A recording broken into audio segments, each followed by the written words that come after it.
Okay, well, Pelle, I'd like to thank you for giving us your time.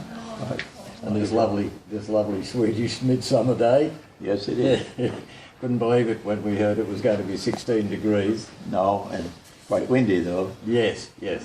But as you know, we've got our event coming up in a couple of months, and unfortunately you can't make it. But the next best thing we can do is talk to you, because there are a lot of people out there tonight, and we'll be hanging on every word. Okay. I just want to ask you, one or two little things. Did you ever believe that what you designed would become an icon in the motor industry?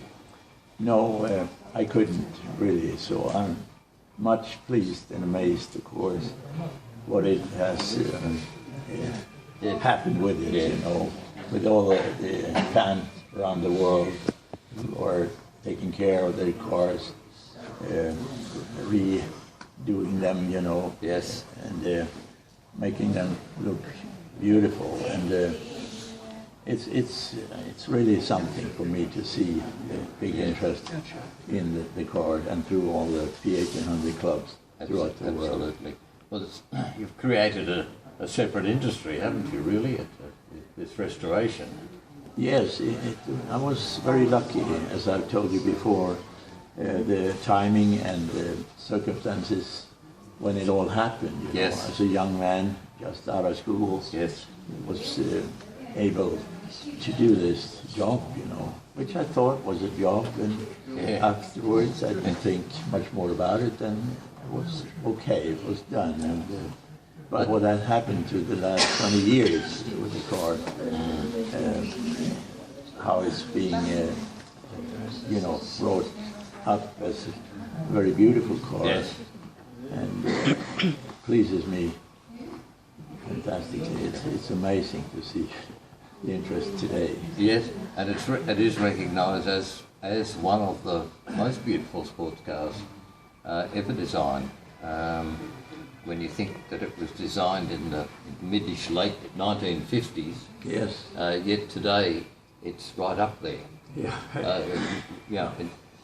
Things like the fins on the back, which didn't exist because the aero shape.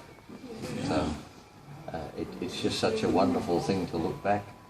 Now, of course, the shape of the car, the language I talked to this car, you know, it was a little bit of a mixture between American car design and more pure Italian or British car design. Yes. In those days. Yeah.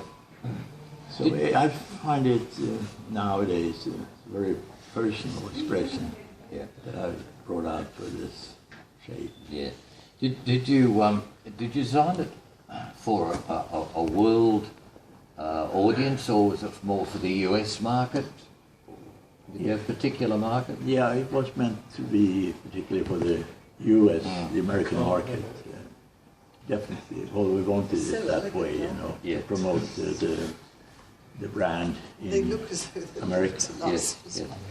It's strange that should be that way, because other countries seem to appreciate the car now more than they do.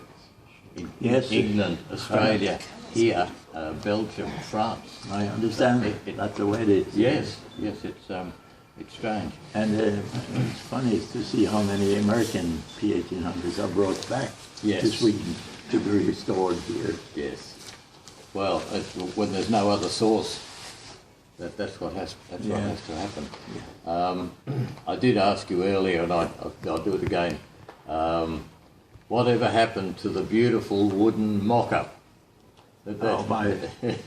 My first little car for downhill racing. I mean, it was you know, no engines in those days. It was in the 40s. Yes. And the soapbox racing was a big thing over here. You know, in those days it was simple entertainment to draw people, and was crowds watching us, youngsters rolling down the hills all over the country. Because we used to call them billy carts. Oh yes. In my day, and more soapboxes than your design. The other car, of course, was your original wooden mock-up of the new car. Yes. What a shame it no longer exists. Yes, it is, and of course that's the way they made the things. Yeah. If you mean the mock-up for the P1800, or yeah, I guess you did. That's the way where they shaped the metal over that frame. And to think of all the incredible cars that have been produced that way with the original mock-up, that those have gone. Yes, yes. And no one ever thought to save them. No. That's, Nowadays, it's amazing what the computer does, you know, in this business. You know. I was recently at the Volvo design department, and it's incredible what they can do, you know. And they have those machines milling out the shapes, you know, with milling machines. And so precise. It's really development. You had to do it the hard way. Yes, that's right. No, it's a great credit to you, and what you've done will live on for another 50 odd years and some. Yes. It must be gratifying for you to know that. Thank you so much, and I'm of course very happy and more than pleased to see that happen. Yes, it's wonderful. What I would like to do,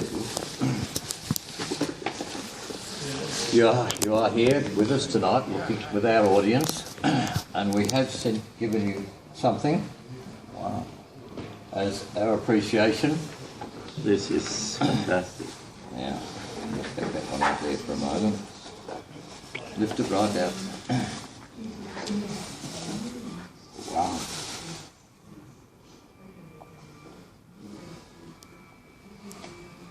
We hope you like that. There's one for you and one for Irv. Oh, what a There'll only ever be two. thing you've made for me. Thank you so much. And for your beautiful wife. Oh, thank you. That's how you wear it. Like, Thank you so much, Eric. Oh boy, this is something. we really appreciate it. Look at this. Yeah. And you might talk to the camera and say a few words to our visitors that have come all the way from around Australia for this rally. Dear friends, dear members of the P1800 Club in Australia, and all you fans, I'm so sorry I could not make the trip to Sydney this time. You know, the years go by, and I must admit I'm a little bit tired and just couldn't make it this time. But I really hope you will have a wonderful time and a fantastic meet down there in Sydney this year.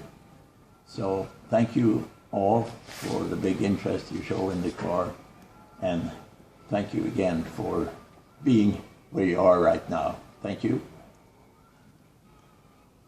Okay. Thank you. Well, everyone can get on now with the party and collect their awards for their beautiful cars that they brought along to this wonderful 3-day meeting. Thank you again.